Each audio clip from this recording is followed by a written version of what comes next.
newsroom.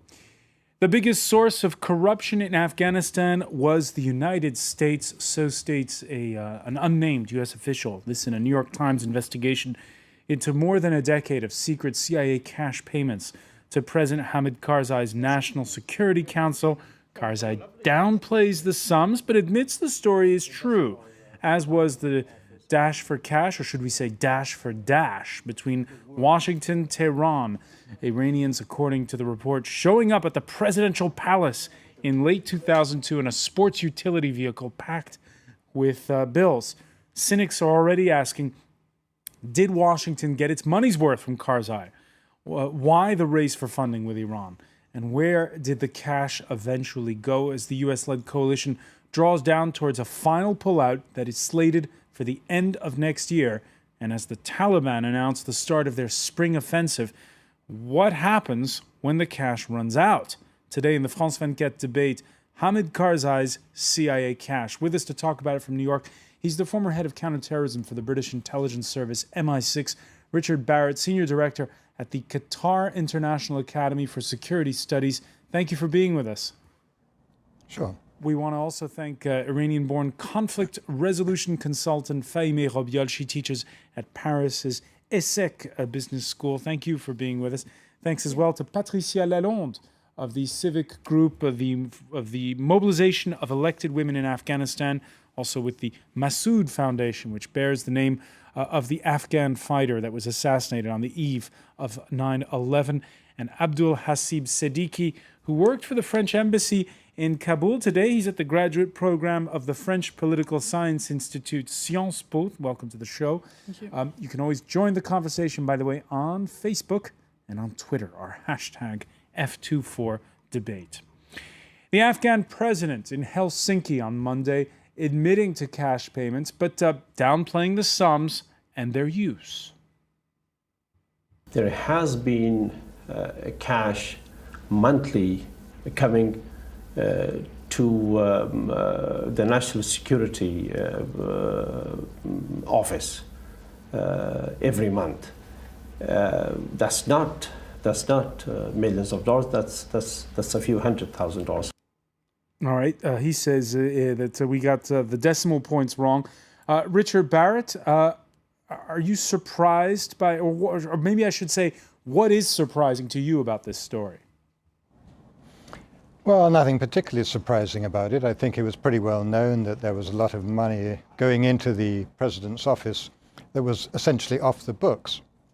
But then I think it's worth looking at that in the context of Afghanistan, where a United Nations report that came out relatively recently said that over half of all Afghans who'd had dealings with public officials had to pay bribes, and that the value of bribes in Afghanistan over the last year, over 2012, ran at about $3.9 billion. So, it is part of the system there. I think that many people expect to pay for services. And also, if you are a president, you have to maintain control, you have to have some sort of slush fund at your disposal in order to be able to keep people loyal to you. Unfortunately, that seems to be quite ingrained now in the way that Afghan society and politics works. Abdul Hasib Siddiqui, you agree this is realpolitik? It's just the way Afghanistan works. Exactly. That's what I wanted to say. That I was not really surprised about this money transfer that has happened in Afghanistan, but I was surprised that the President Karzai admitted publicly, and it was kind of.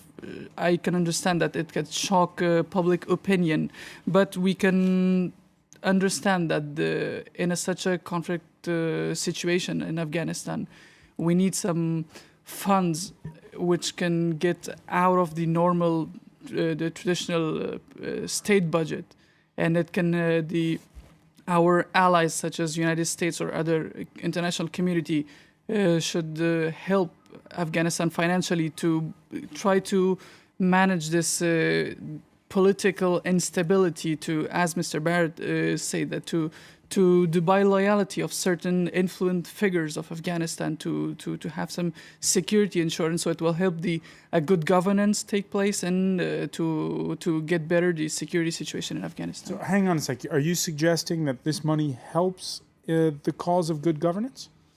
In a certain limit, I will admit that yes, but it can obviously have some consequences, negative consequences, such as corruption. I can understand that also.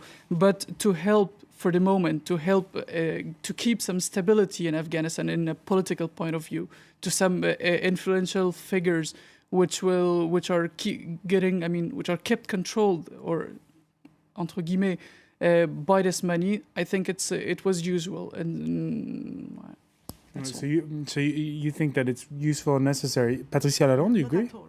Not at all. I think it is not a good thing to have ghost money like this, because you don't know where it's going. And I think it is encouraging the corruption. And it is one of the causes of this big corruption in Afghanistan, I think. Even though it is true that Karzai tried to buy some warlords to have their confidence. But, there is a big fraud during the election in 2009. And we didn't know where this money is going, perhaps in the fraud, perhaps. So it's very uncomfortable for the Afghan people to know about this. I think the people of Afghanistan will be completely, even if they knew some things, that it's a real scandal. It's a real scandal. Fahima Robiel? I think that if you start with this type of measures to consolidate the governance, you cannot know where and how the things will going on. What's the limit of this?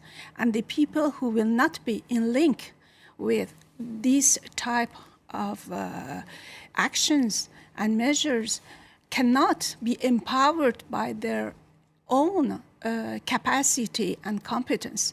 And this is what I have noted in the Parliament of Afghanistan this April. What you noted? What that the people in Parliament were helpless or railroaded?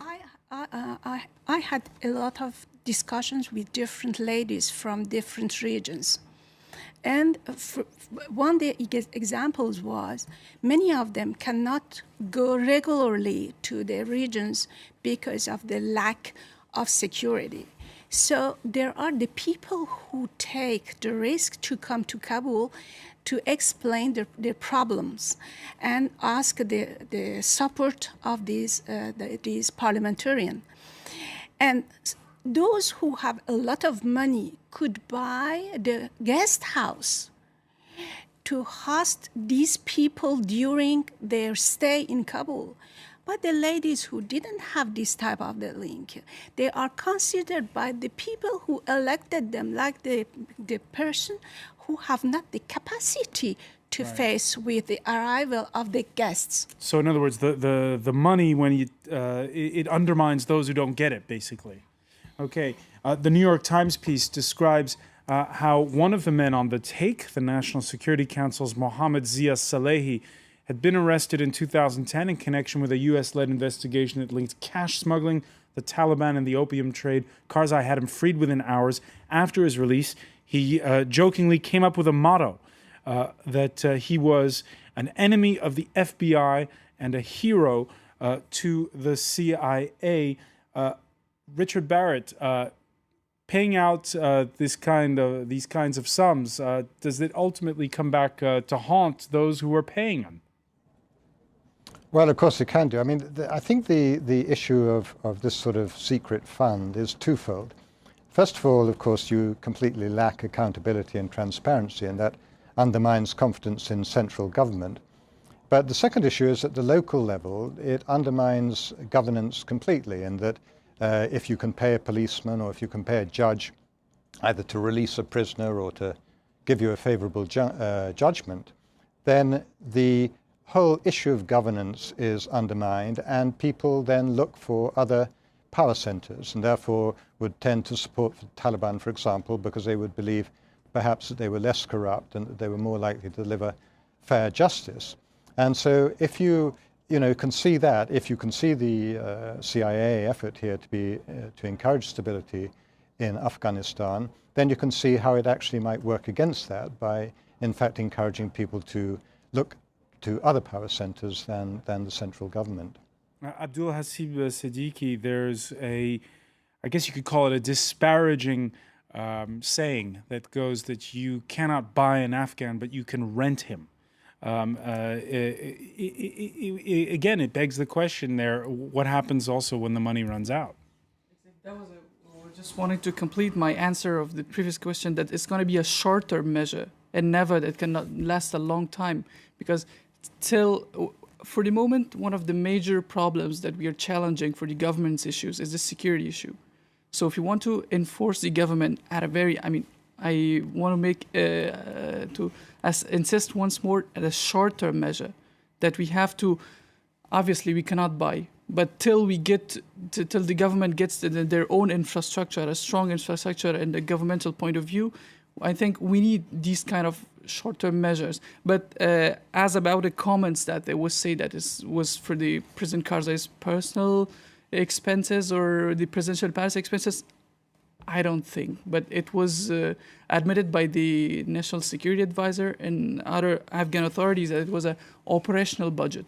So technically speaking, it was very specified for which, we cannot know because it's a secret affairs, but it was kind of limited, the domain of these expenses. But how do you know it was limited? Again, we don't have receipts or vouchers on any of it. We heard Dr. Espanta on the Afghan television admitting this, that there were some funds coming to a presidential palace and they were for the operational budget. So we have heard this expression, the limitation of these expenses, as was the political operational budget and operational expenses. There's the question again of what did this money buy? We're talking the New York Times puts the sum at $10 million over 10 years. On his blog, Middle East scholar Juan Cole writes that what seems clear is that Hamid Karzai played both ends against the middle, taking U.S. money and support, but publicly attempting to distance himself from the U.S. With Karzai, it is all kabuki theater.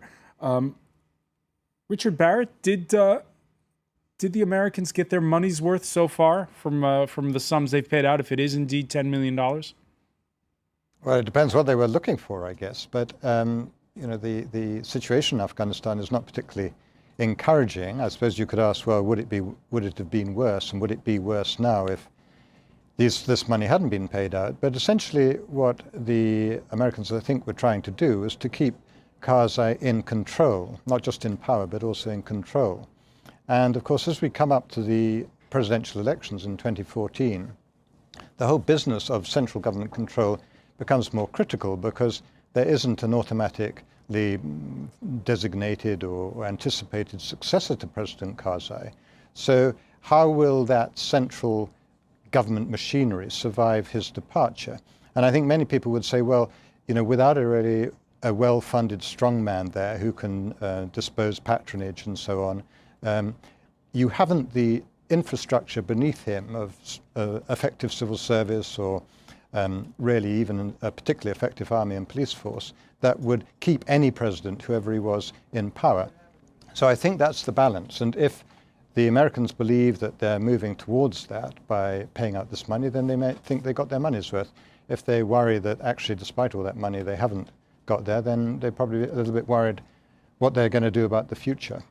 Patricia Lalonde, do you take the point that basically the infrastructure, the central government's not strong enough if you want to have some kind of an authority in Kabul?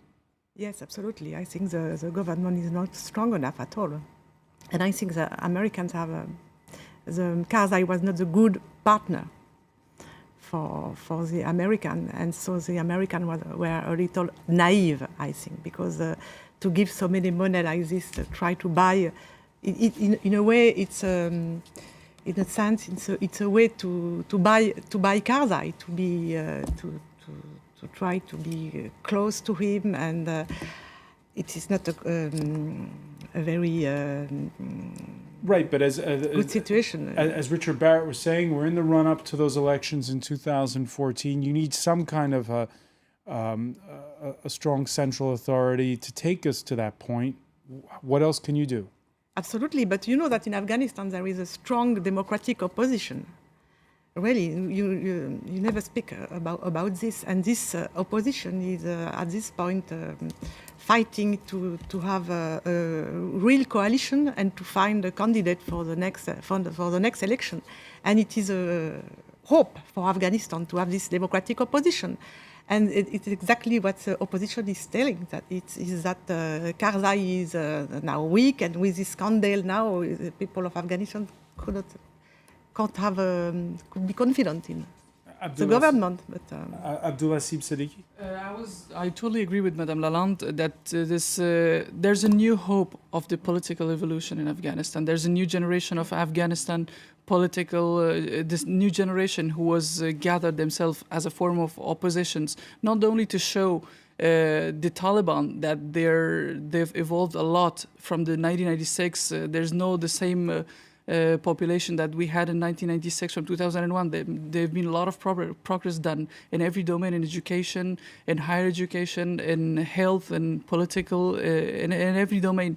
So this is the message that we want to let the international community know, and let the Taliban know also, that there's a regular civilian opposition, political opposition to the actual government, that we hope to play their role as they should do for the next presidential election. Fahime Rabial, when you look though at the alternatives in Afghanistan, the idea being, again, how do you get to that point of those elections in 2014? At this stage, realistically, maybe the opposition is strong, but we have to wait until the next election for them to take power, if ever there is a free election. Yeah. There are several factors who can help a transparent election and a good election, that in this way the international community can help Afghanistan, in my opinion. Realistic? Yeah. First of all, it's the security. First of all is the security. The second is to let the independent commission of election work as it did it before, and there are a lot of actions in the core of the parliament. They have created an electoral commission in order to check all the rules and propose to modify, etc., etc. Okay, so the legal framework is there. It just needs to be bolstered. When we come back, we're going to look at another aspect to all of this to understand things better, which is why the Afghan president was receiving for a long time money from both the United States and Iran. Stay with us. It's the France 24 debate.